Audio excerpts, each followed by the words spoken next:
Olá, você está na TV Otimista. Eu sou Erivaldo Carvalho. Este é o programa Política. Hoje vamos bater um papo com o historiador e ex-deputado estadual pelo PT, Acrisio Sena. Qual o balanço das eleições municipais de 2024 no estado do Ceará? Como o PT avalia o avanço do Centrão em prefeituras de todo o Brasil?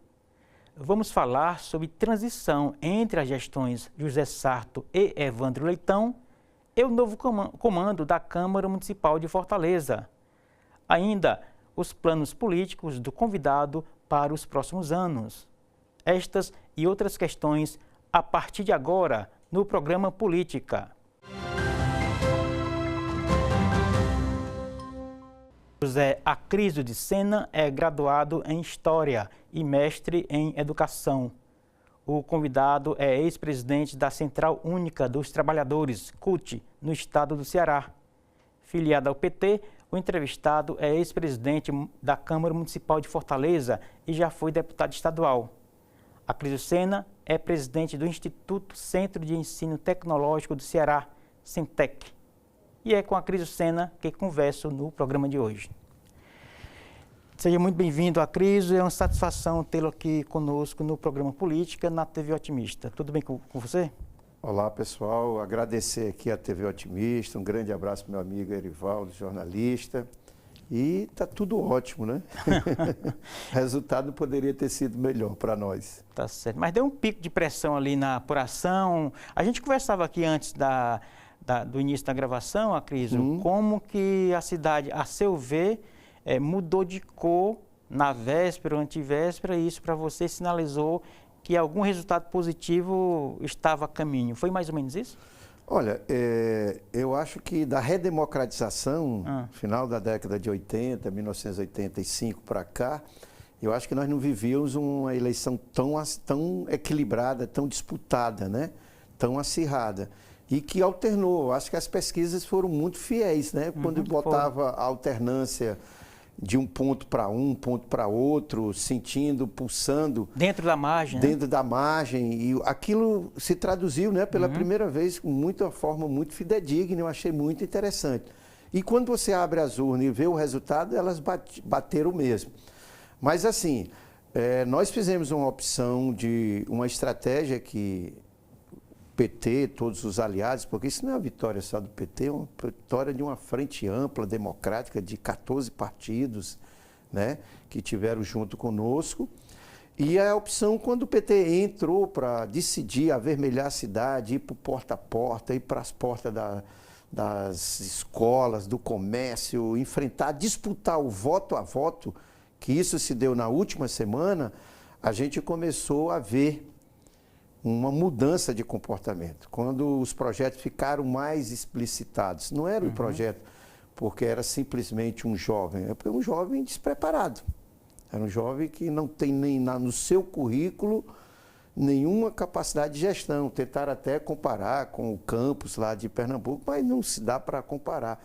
E quando foi aos poucos, vendo que a cidade, a quarta capital do país, não poderia ser um laboratório, para ser entregue para ser um laboratório na mão de uma pessoa inexperiente, e começou a cair a ficha. E eu acho que nesse momento aí a experiência, o formato de diálogo, que é uma marca do Evandro, mesmo como presidente da Assembleia, né? Um cara que dialoga, é um republicano, é uma pessoa absolutamente acessível e que tem um currículo mínimo a ser mostrado. Isso começou a ficar evidente. Eu tinha amigos que, mesmo não gostando, né, do próprio PT, diziam: rapaz, eu não gostando do PT, mas eu não posso jogar a quarta capital numa aventura. Entendi. E seria uma aventura, ao meu ver, uma vitória do nosso adversário aqui. Então, acho que prevaleceu o bom senso.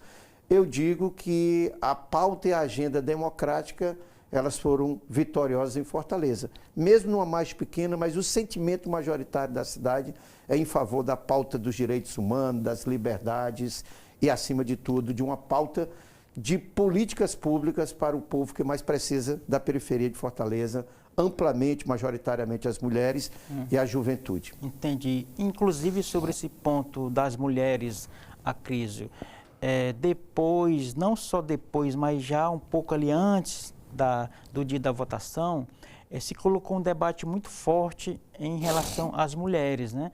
E aí tinha um ponto que tocava no candidato André, acusado de misoginia, na fala em que o então candidato Evandro foi votar ali na hora daquela conversa rápida com a imprensa, ele voltou a reforçar esse ponto, né, do respeito às mulheres, etc.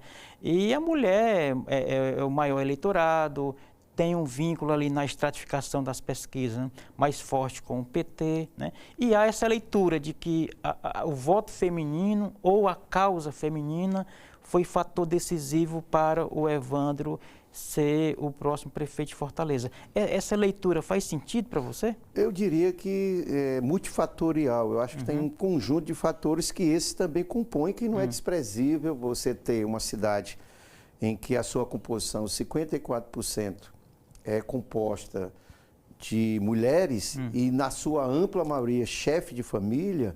Então, assim, isso trouxe um peso muito grande quando você cria uma brincadeira com algo que é muito sério, porque um feminicídio é uma morte intencional de uma mulher porque não se dispõe mais a assumir um relacionamento abusivo. Não morre se dispõe, pelo fato de ser mulher. morre, né? pelo fato de ser mulher, de não concordar com o machismo, de manter uma relação da qual o machismo impera. Aí você pega um jovem para brincar com uma coisa que é séria, dos indicadores no Ceará e no Brasil, que das coisas muito sérias, que é a mortalidade, que é a morte de mulheres. Mas teve outros fatores também positivos, não foi só esse, em que o nosso prefeito eleito, Evandro, foi muito sensível. Você dizer que vai ampliar as creches, nós temos mais de 10 mil mulheres à espera de uma vaga, de botar os seus filhos para poder trabalhar. Se você amplia, você dialoga com essas mulheres.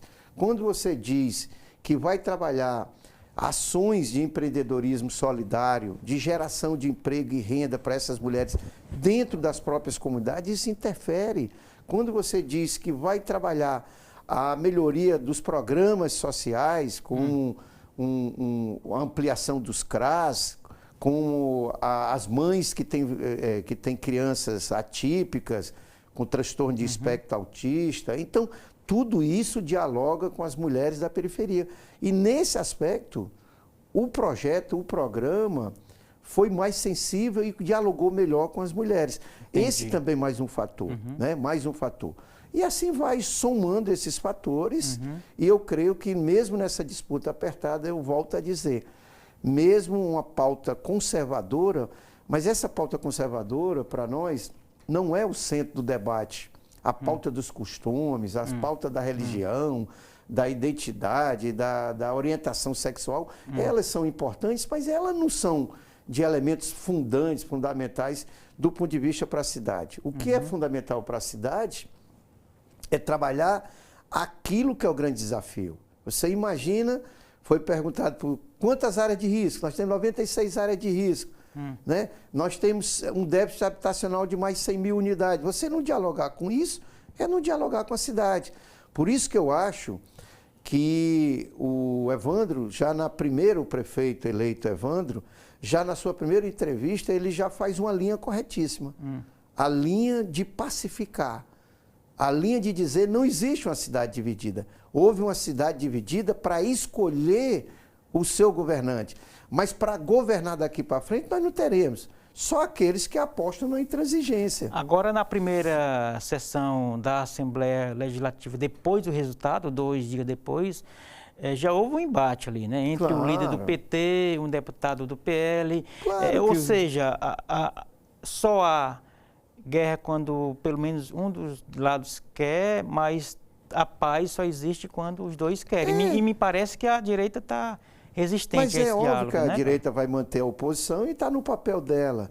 Mas quando eu vou dizer, você descer lá no Janguruçu e dizer que vai abrir a escola no final de semana, vai dar uma merenda escolar que não é aquele lanche pasteurizado, aquele processado que você vai levar para o final de semana, mas um lanche que você pode abrir a escola em e nós temos alguns bairros e comunidades que o único equipamento público que existe é a escola.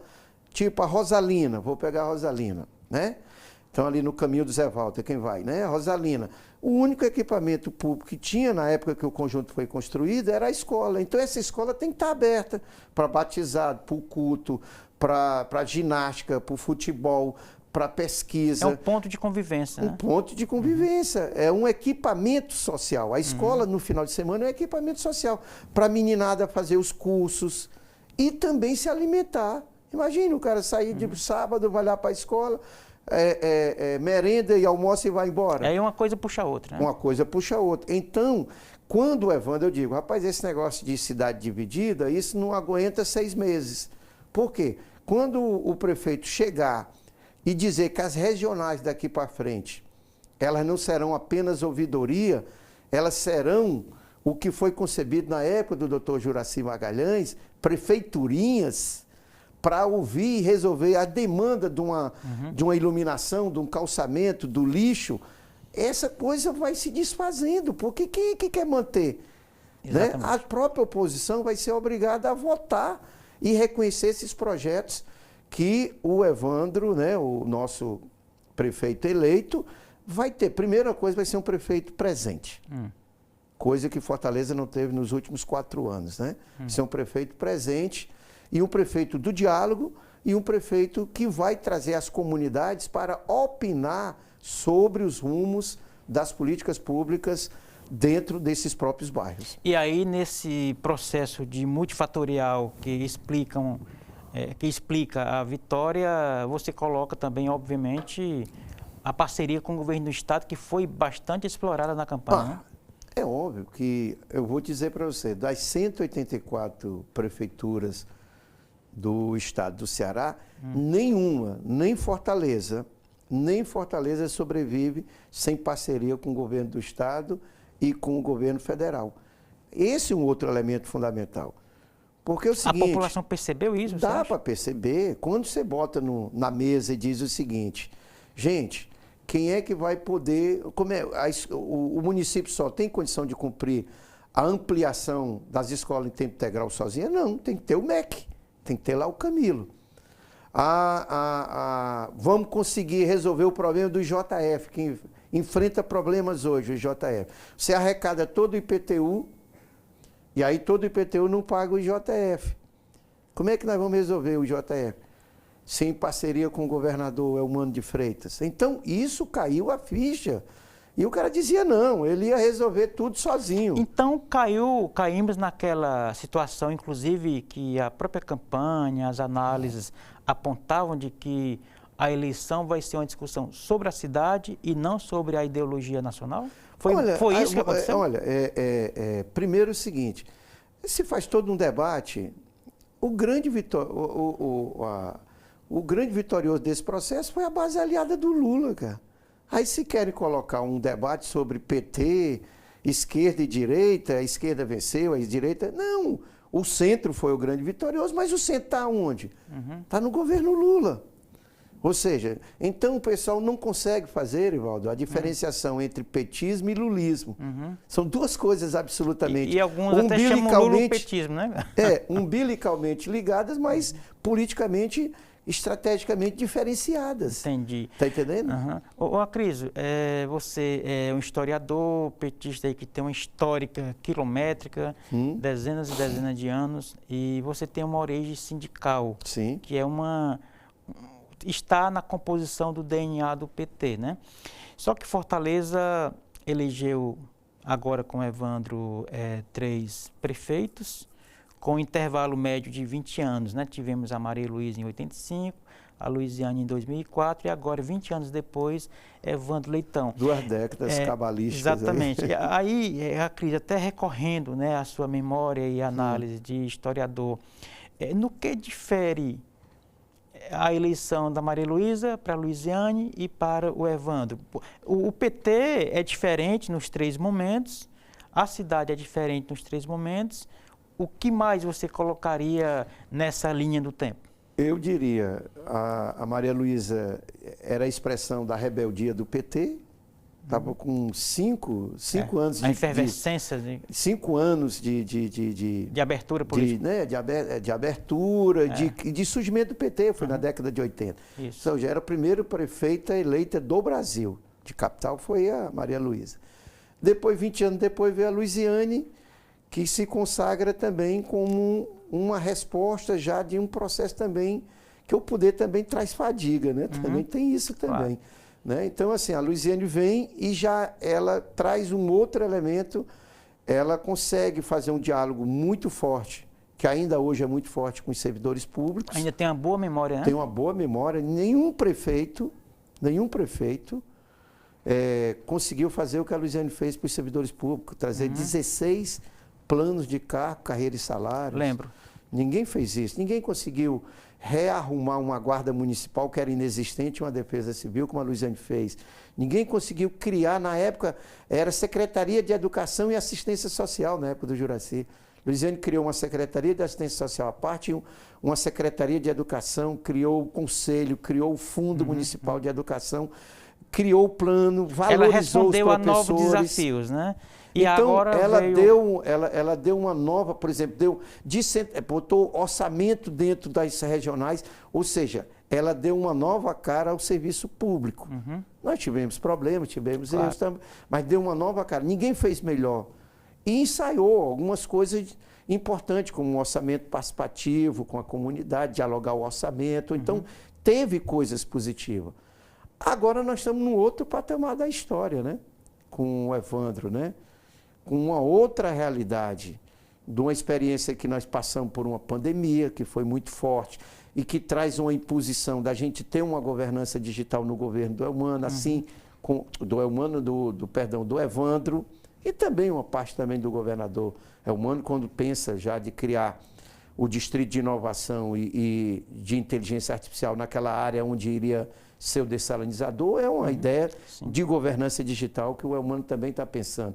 Agora também com o Evandro, com a experiência de Recife, com o João Campos, que é muito boa a experiência de governança digital, ou seja, de elementos de facilitar a vida do cidadão não precisar sair de casa para fazer um cartão do Bolsa Família lá no CRAS, ele poder fazer pelo tablet, da vacinação do filho, de receber na sua própria casa, da matrícula do filho, da tecnologia de facilitar a vida da população. É esse desafio que não estava na Luiziane, não estava na Maria Luísa e que está nas mãos que hoje, por exemplo, a proposta que o nosso prefeito eleito, Evandro, apresentou dos horizontes digitais, que ele foi uma construção do Centec, da FUNCAP e da ETICE. O que é isso? É política de onde mais se gera emprego hoje, que é as tecnologias da informação e da comunicação, para a juventude. Isso. O que é os projetos que hoje o IFCE, com o governo do Estado, o Ser Jovem, que é qualificar 100 mil jovens na área de tecnologia. É essa possibilidade de juntar o Ser Jovem do governo do Estado, que é parceria com as universidades e o Instituto Federal, juntamente com o Centec, ETICE e FUNCAP, Horizontes Digitais, e dar uma nova vida para a City Nova. Entendi. Que é a empresa de tecnologia que teve, nesse momento, muito em segundo plano, né? Exatamente. São esses debates que estão postos para o Evandro Leitão, que não estavam postos para a Luiziane. E governar com essa frente democrática. Não podemos perder de vista. Os prefeitos que foram, eleitos e reeleitos, não foram para o debate de PT, direita, esquerda, bolsonarismo, lulismo, não. Foram obras pela sua própria gestão, pela sua capacidade de dialogar com a cidade e de mostrar as suas políticas públicas. Muito bem, ficou bastante claro a crise. Daqui a pouco a gente retoma o papo aqui no programa Política, na TV Otimista. Não saia daí, a gente volta já.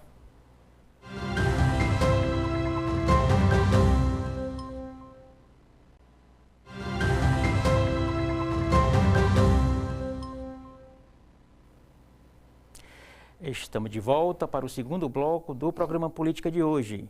Eu sou Erivaldo Carvalho e a gente recebe aqui no programa Política, na TV Otimista, a Criso Sena, um dos mais experientes militantes do PT. Foi vereador, foi presidente da Câmara Municipal de Fortaleza, foi deputado estadual, agora está à frente do Centec. Você já deu aí uma palhinha sobre parcerias em que o Centec está à mesa, né? Daqui a pouco a gente volta a conversar, Cris, mas eu queria retomar o que a gente deixou engatilhado no final do primeiro bloco, que foi justamente essas parcerias da gestão com a cidade, e não dá para a gente falar em cidade sem colocar a Câmara Municipal nesse bojo, né? E você, inclusive, como ex-presidente da Câmara, qual é a linha de atuação, qual é, talvez sem citar nome, o perfil, um bom perfil de presidente da Câmara Municipal na nova gestão a partir de janeiro? Primeiro, são dois poderes autônomos, precisa o pessoal entender, porque às vezes as eleições da Câmara, o pessoal pensa que é a mesma coisa a disputa que se deu na Prefeitura. Ela é um poder autônomo, a Câmara ela é um poder, o poder popular, o poder, a voz do povo. Então, esse poder que podem ser feitos articulações, agora, são autônomos, mas quando se harmonizam em prol do povo, as políticas públicas fluem lá na ponta, lá na periferia. E aí eu já queria fazer uma ponderação. Em 2012, quando nós perdemos as eleições para o Roberto Cláudio, eu era presidente. E aí eu vou ponderar aqui para que esse gesto, pelo que eu conheço pelo presidente Cardel, seja feito com o nosso prefeito eleito. Eu chamei o prefeito eleito e disse: esse orçamento que está aqui, que vai para o próximo ano, não é o orçamento que as políticas públicas que o senhor pensa estarão. Porque é um reflexo da atual gestão. É reflexo da atual gestão. Portanto, eu estou lhe dando a liberdade como presidente da Câmara para você inserir e nós aprovarmos já para o início do próximo ano, você já começar a trabalhar as suas propostas. Nós não podemos perder um ano. Entendi. Então, eu já estou dizendo aqui, a primeira vez o seguinte, que o nosso prefeito eleito tem que dialogar já com o presidente Gardel. Por exemplo, não está lá o Fortaleza Sem Fome, não está lá os Horizontes Digitais, que eu acabei de explicar, não está lá uma série de projetos importantíssimos que já tem o pé de meia, que já tem que figurar já agora a partir de 2025, né? A partir de 2025, sob pena do orçamento só rodar ou então suplementar o orçamento. Então, essa é a primeira questão. Segundo, hoje, pela experiência republicana que tem o próprio Evandro na Assembleia, não terá dificuldade em construir uma maioria na Câmara Municipal, através do diálogo. Hoje, da base, nós já temos 23, já temos maioria, mas isso não é suficiente. Nós temos que trazer a bancada do PDT para vir compor a base. Ou alguns, ninguém outros sabe, né? partidos que estão na base do presidente Lula para vir compor conosco também. Ou seja, tem que ter uma margem aí de 28 a 30 votos para ter quórum qualificado para poder aprovar determinadas propostas que sejam interessantes. Então, o presidente, eu não queria declinar sobre nomes, mas o presidente precisa ter tem que ter diálogo com pelo menos diálogo... Circular bem entre as forças, né? Isso, pronto, você explicou. Tem que ter diálogo com as forças as forças vivas, que são os partidos das câmaras, inclusive com os de oposição. Tem que ser um presidente para dialogar com a oposição. Sim. Né? Essa é a primeira coisa. Não é um presidente que vai ser da base aliada, é um presidente da Câmara Municipal. Tem que dialogar. É um presidente que tem que dialogar com a cidade, porque ele vai dialogar, é um poder. Tem que ter maturidade, né? E tem que ser um nome que eu acho que nós temos bons nomes. Eu não queria declinar sobre o nome, mas temos bons nomes, temos quadros com maturidade, inclusive vereadores que foram comigo na minha época, há 10 anos atrás, que estão preparados hoje para presidir. Que necessariamente, que eu acho, para tranquilizar, o nome eu acho que não, o PT não deva colocar nenhum nome seu à disposição para disputa. Eu acho que deixar o nosso presidente, nosso governador, prefeito eleito, para ter condições de dialogar com o poder, de poder para poder. Não é que o prefeito vai decidir quem é o nome, mas tem que dialogar. Porque aí botar um nome lá para travar a pauta, um nome lá para fazer oposição, um nome para fazer, não é esse o perfil que precisa. Então, são poderes autônomos, mas são harmoniosos do ponto de vista para trabalhar as políticas públicas para a população de Fortaleza. Entendi. Agora sim, o prefeito eleito, Evandro Leitão, Acriso, ele é deputado, é presidente da casa e conhece de perto e ajuda bastante o governo do estado politicamente enquanto presidente e aliado de primeira hora do governador Eumano. Essa leitura do jogo que ele tem na Assembleia não corre aí um certo risco, digamos assim, de ele procurar um presidente da Câmara que também seja aliado de primeira hora? Ou seja, isso às vezes não pode atrapalhar, porque às vezes ser aliado demais tapa, né, algumas realidades. E isso não acaba atrapalhando a própria gestão? Não, para quem conhece o próprio Evandro, que é presidente da Assembleia, foi eleito por unanimidade, inclusive com os votos da oposição. Então, assim, ele tem total habilidade para fazer essa tratativa. E tem um leque de partidos que estão na sua base que dá para contemplar. Entendi. Nós temos PP, nós temos parte do PDT, nós temos PSB, nós temos, de dado, né? Nós temos PSD, que saiu com uma bancada grande. Inclusive então, a vice-prefeita. Tudo, ele tem um leque de aliados e de bons nomes que ele pode fazer uma lista tríplice aí para ele ficar à vontade, para escolher à vontade, sem problema nenhum. De presidência não será, porque tem um leque de partidos aliados, aí eu volto a dizer, partidos aliados com quadros preparados, tem no PSD, tem no PP, tem no PSB, tem no PDT, estou só citando 4 aqui, tem outros nomes que eu não estou vendo aqui, que podem vir a compor. Não é que o PT não tenha quadros preparados, tem, mas o PT já tem o prefeito, né? Inclusive você está sendo modesto porque a fama do PT que corre, inclusive dos bastidores entre aliados, é de que é um partido muito fominha, né? Como se diz no futebol, muito pragmático, quer os maiores e principais espaços. Isso, pelo que você está colocando, deve ser equalizado, né, com outras forças políticas, né? Não, eu tenho plena convicção que o governo será a expressão dessa frente democrática, que o governo, a composição, expressará esse sentimento que o próprio prefeito Evandro tem, do ponto de vista de construir através do diálogo, da representatividade. Você não constrói numa Assembleia Legislativa um nome de unanimidade sem ter essa maturidade de entender, né, esse conjunto de aliados. Por isso que eu fiz questão, sempre tenho dito nas entrevistas, essa é uma vitória do campo democrático, não é uma vitória do PT apenas. O Evandro é filiado ao PT, né? Mas, assim, poder, ninguém dá poder a ninguém, poder você se conquista. E time, vou agora trazer o futebol, Márcio, o time que não joga não tem torcida. Então, o PT entrou na disputa, a importância desse partido é grande, com todas as suas dificuldades. Nós aí, aproveito para dizer, nós temos que se reinventar, nós temos que repensar nossas estratégias, nós temos que dar uma volta novamente, porque depois da saída da Luiziane, a gente se distanciou dessas comunidades, e a melhor maneira de se aproximar com as comunidades é com projetos, são projetos. E aí a gente pode falar depois, nos próximos blocos, quais são os projetos que o Centec pode estar pensando como aliado também, para ajudar também nessa parte de Fortaleza. Então, assim, eu diria que o PT tem hoje, com o nome do Evandro, a maturidade para entender esses desafios que estão sendo apontados, esses desafios. E é um momento, até porque é a única capital que nós vamos dirigir do Brasil. E acho que esse entendimento, talvez o povo não saiba, essa é uma orientação do presidente Lula.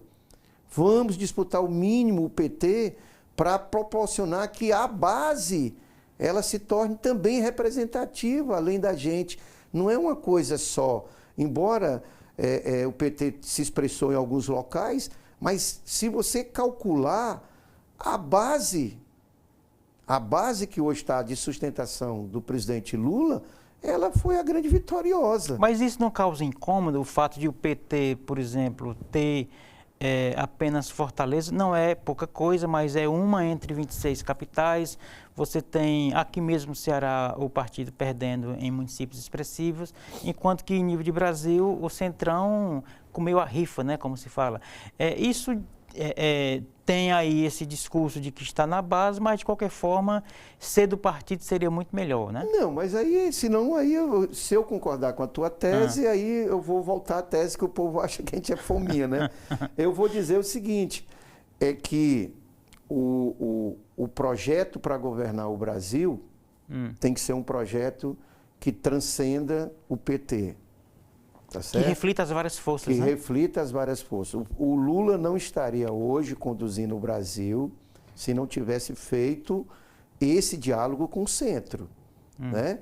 Se não tivesse feito esse diálogo. É óbvio que o PT vai lutar aonde puder ter candidato, vamos disputar, porque isso faz parte do jogo democrático. Ou é errado o partido apresentar candidaturas? Não é errado, né? Mas nós podemos, até principalmente nas cidades que têm 2 turnos, que podem ter 2 turnos, é mais do que legítimo a gente apresentar. Entendi. Né?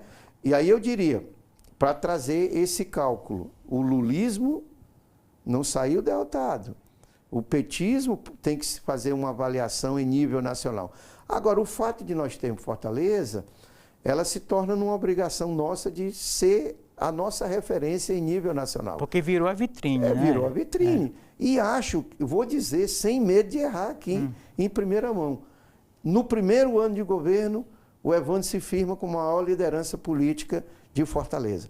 Por quê? Porque ele tem o Elmano como aliado. Porque ele tem o Lula como aliado e tem o sentimento majoritário do povo em querer que as políticas públicas dê certo. Entendi. Então não tem como. Eu vou fazer o Fortaleza Sem Fome. Eu vou fazer a discussão com as famílias atípicas, com as famílias que têm as crianças com TEA. Eu vou ampliar a CRAS. Eu vou cuidar da saúde mental. Eu vou valorizar os professores da rede municipal. Eu vou melhorar o atendimento dos postos.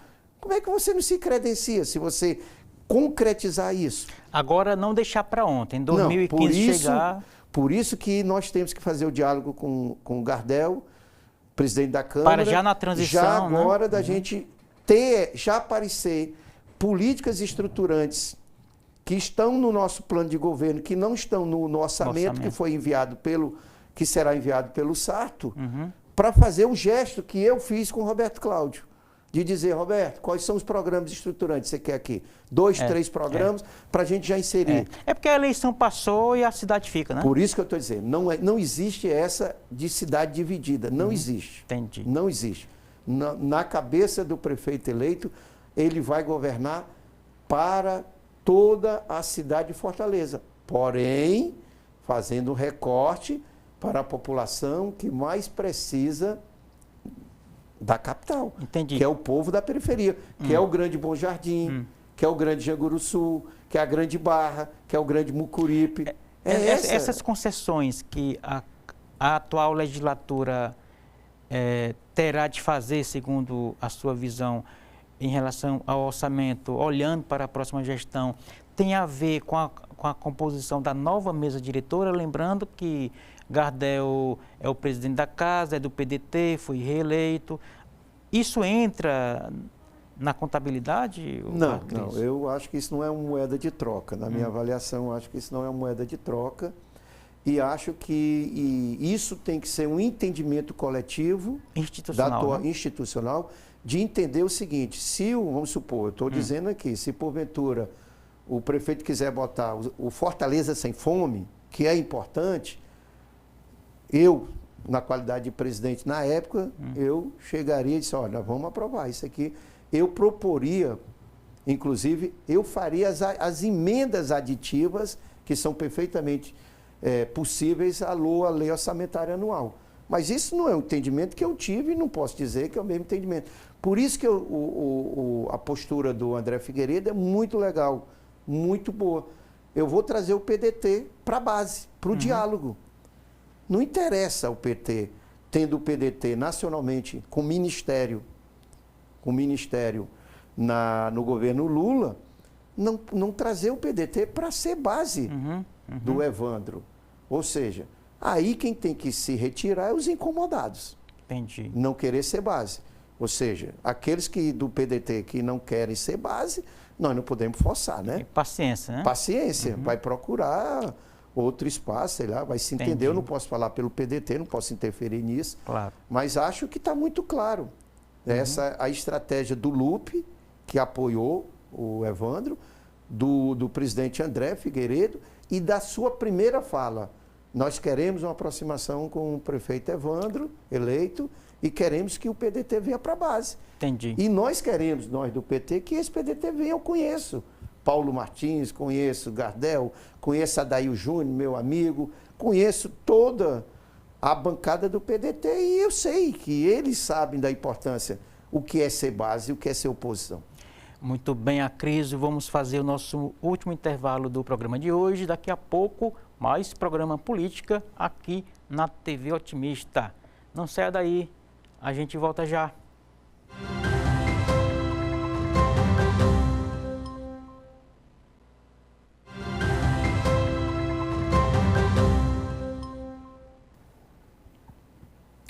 Estamos de volta para o terceiro e último bloco do programa de hoje.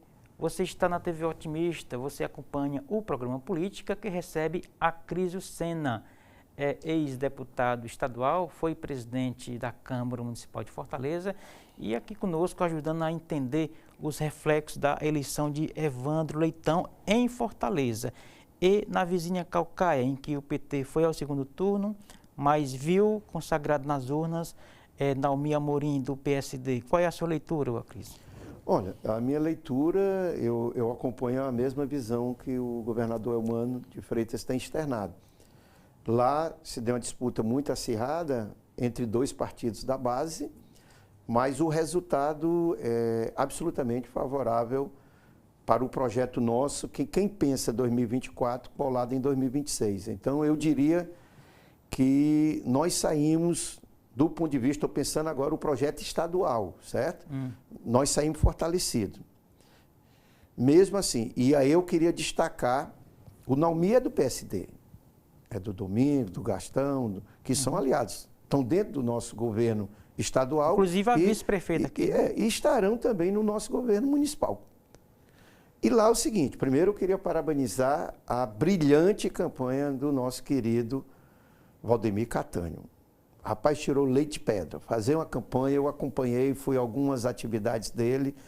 Primeiro o seguinte, terminar uma campanha, ir para o segundo turno por 8 votos, coisa que o PT, fato inédito na história do PT de Caucaia, inédito, ir para o segundo turno e ainda sair com a margem de 40% dos votos de Caucaia, é um gigante. A quem pertence esse capital político? A ele, Catânio, a ex-prefeita Luiziane, ao governo do Estado, olhando para 2026? Aí eu diria que pertence à militância, pertence ao governador, pertence a Luiziane, pertence ao Valim, pertence ao povo. Então é um leque, né? A forma e as propostas, o programa do Catânio era muito sedutor, posso assim dizer, para uma população como Caucaia, né? Embora uma cidade difícil de fazer campanha, 3 vezes maior do que Fortaleza, tá vendo? Então, se deslocar de uma comunidade, de um distrito para o outro, é cor de 30, 20, 40 quilômetros, então é muito difícil. Mas o Catânio sai com um capital político muito alto em Caucaia. Não é pequeno, 40% dos votos de Caucaia. É um gigante. O Catânio é um gigante e teve o papel aí do Camilo, que teve lá, teve o papel da Luiziane, teve o papel do Eumano, teve o papel muito forte do PT, teve o papel das comunidades quilombolas, dos tapebas, né? Mas Teve chegou isso muito forte, da juventude, das mulheres, enfim, foi um momento muito legal a campanha. Entendi. E eu diria assim, que se a gente não tivesse que ter duas disputas tão próximas uma da outra, o Catânio teria chance, porque nós tivemos um momento que priorizar Fortaleza. Entendi. Justamente sobre isso, o Acrísio, antes do dia da votação, o governador Eumano disse que a base estava disputando lá, uma vez que o PSD pertence ali ao consórcio partidário, e isso foi interpretado por alguns setores da análise na imprensa como se o PT tivesse jogado a toalha, que não iria dar para o Catânio. Isso faz sentido, essa avaliação? Não, PT, em nenhum momento o PT jogou a toalha. Mas aí a primeira, a identificação do governador Eumano, que eram dois candidatos da base, é real, nós não estávamos inventando. Entendi. Tinha uma disputa, eram dois candidatos, o Naumi, o PSD, a Érica, a Murim, eles são da base do governador Eumano. Porém, não chegamos a esse entendimento. Qual foi a visão? Quando, no segundo turno, a gente não conseguiu trazer a Emília Pessoa, a candidata Emília Pessoa que foi para o Naumi, né? Que foi para o Naumi, e aí agregando os votos também do Aginaldo, que era né, o representante do Bolsonaro, ficou difícil. O Naumi já ganhou, já terminou na frente no primeiro turno. E aí leva na sacola 30% a mais, tá claro, pegou os 30 dele, com 20 da Emília, com 10 do Aginaldo, fez os 60, justinho. Exatamente. E até pelo fato de o Catânio ter ido para o segundo turno, raspando na trava ali, né? Pois é, é isso que eu estou dizendo. A diferença da Emília para o Catânio, 20% e 20%, daria um equilíbrio muito grande. Porque aí daria... A Emília iria para 40, mais 30 do Naumi 40, faria 40, 40, e o resto iria ser decidido no detalhe. Exatamente. Mas quando nós fomos para a nova eleição, que é o segundo turno, daí o pessoal precisa entender que o primeiro turno de uma eleição, ela se dá numa conformação, numa estratégia, numa geopolítica, numa realidade totalmente, quando passa para o segundo turno, talvez coisas que o povo achava que o André ganhou lá com 6% de diferença, já começou a escolher. E mais os apoios. Já começou a desdenhar, já começou a escolher o secretariado. O já ganhou costuma atrapalhar, né? O já ganhou. E nós dizíamos, tenha calma, não vamos contar vitórias do tempo, essa eleição só termina... A grande linha para nós era o seguinte, gente, vamos cair em campo e a eleição só encerra às 17 horas. Vamos para porta a porta, disputar voto a voto, avermelhar a cidade e valeu. Vamos descentralizar, enquanto ele faz uma micareta dele lá no Zé Walter, nós fazemos 20 mini carreatas dentro dos bairros, no vermelho, e vamos fazer o que nós sabemos fazer. O PT sabe fazer isso muito bem. E não me digam que o avermelhar a cidade não foi uma delimitação, inclusive de natureza ideológica. Para poder delimitar ideologicamente. Mas voltando à Caucaia. Então não jogamos a toalha. Nós lutamos, por isso que eu digo que o Catânio foi um herói, foi um gigante. Porque mesmo, você tinha 4 candidatos, você ficou sozinho, os outros 3 todos se juntaram, era óbvio que era difícil derrotar. E ainda mais numa realidade em que nós tivemos que concentrar esforços em Fortaleza. Entendi. Porque se nós não tivéssemos Fortaleza e levássemos tudo para ir para dentro, nós tínhamos batido na trave e tínhamos ido mais para cima.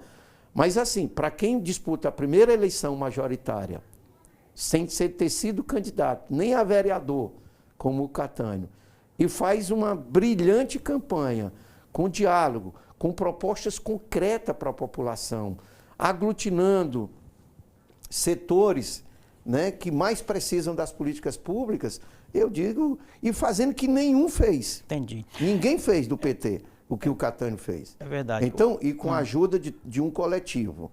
Eu não botaria isso na cota de uma única pessoa. Isso foi um coletivo de forças que atuaram, com todas as dificuldades que vive o ex-prefeito Vitor Valim, agregou valor também à campanha, do nosso candidato Catânio. Entendi. Acrísio, as campanhas eleitorais, elas têm buscado ouvir alguns nichos, né? No caso desta que passou, sendo especificamente aqui em relação ao Evandro, ele ouviu vários nichos da economia, entre eles o chamado nicho digital, né? Inclusive, você deve até acompanhar algumas questões ligadas ao Iracema Digital, etc. Sim, entregou proposta. Exatamente, entregou proposta. E aquilo ali, aquela proposta, reflete uma demanda. O Centec, presidido por você, entra nessa tarefa de várias mãos para transformar Fortaleza numa cidade competitiva do ponto digital. Como é que está essa tratativa? Olha, eu tenho acompanhado dentro do Iracema Digital, inclusive participei do momento em que o setor empresarial, o povo que pensa... Tem até um grupo no WhatsApp. A transformação digital tem o grupo.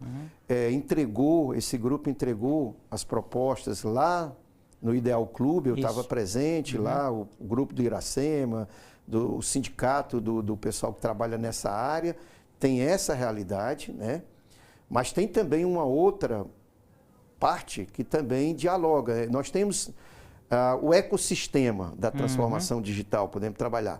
Um é o setor empresarial, um outro é o poder público e o outro é o setor que nós podemos dizer a academia, o núcleo pensante, Instituto Federal, o UFC, o S, esse núcleo... Professor Mauro, né? Professor Mauro Oliveira, um gigante lá com o Iracema Digital, né?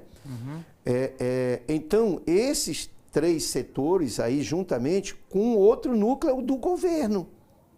Nós temos do governo ligado ao governador Elmano, 3 instituições que dialogam com essa questão da transformação digital. A Etice, que é uma empresa de tecnologia. Nós temos a FUNCAP, que é quem mais pesquisa, tem nada mais, nada menos, né, do que o Fundo de Inovação Tecnológica. Né? É a produção do conhecimento lá, o grande trabalho feito pelo professor Raimundo. E temos o Centec, que hoje tem uma nova roupagem, uma nova versão, muito mais próximo do que foi inspirada pelo Ariosto Holanda, né? Nós estamos, a única coisa que eu digo que nós estamos além um pouquinho, demos um passo à frente do Ariosto Holanda, é que os CVT, o Centro de Vocação Tecnológica, nós incorporamos apenas o ISIM da inovação. Isso. Tá certo? Mas esses 3 foi que eu digo, Etice, FUNCAP e Centec, foi quem elaborou a proposta, foi o grande núcleo da elaboração da proposta, né, da pauta do programa de governo do Evandro. Teve presente o programa de governo do Evandro, né, para poder trazer principalmente esses horizontes digitais. Traduzir o que são os horizontes digitais. É levar para dentro das comunidades pobres a possibilidade de startup, da possibilidade de curso de tecnologia da informação e comunicação, a possibilidade da inteligência artificial, a possibilidade da cibersegurança, a possibilidade das energias renováveis, eólica, solar, juntando com tecnologia. E também integrado à gestão, né? Porque a gestão é uma grande demanda. Isso. Aí nós temos que dar uma nova vida à City Nova, que eu volto a dizer, que teve meio adormecida, igual o Centec nesse período, para a gente poder dar uma nova vida, uma nova roupagem para poder trazer o quê? A governança e a transformação digital para dentro do governo, o novo governo que vai assumir a partir do dia 1º de janeiro. Aí nós precisamos que o governador Elmano de Freitas avance no distrito de inovação e de inteligência artificial. Não é apenas o Porto Digital o Porto Digital do Pernambuco. É um passo à frente do que eles estão lá, porque nós estamos incorporando esse novo elemento chamado inteligência artificial. Isso passa por isenção fiscal para atração, passa pelo conjunto etc. de ações, de incubadoras, de startup, passa para fazer uma nova roupagem no ensino profissionalizante. Governança também. Na governança digital. Nós temos hoje tecnologias que podem facilitar a vida dos agentes comunitários de saúde, pode facilitar a vida, a telemedicina para facilitar a vida nos postos de saúde, o médico não precisar se deslocar aí até o Bom Jardim para fazer um atendimento. Então, isso precisa trazer essa pauta. E eu acho, aí como eu digo, e aí é onde eu digo que nós falávamos muito, o povo chamava de hegemonismo, nós chamávamos de alinhamento necessário para as políticas públicas. Aí a importância da aliança do Evandro com o Elmano.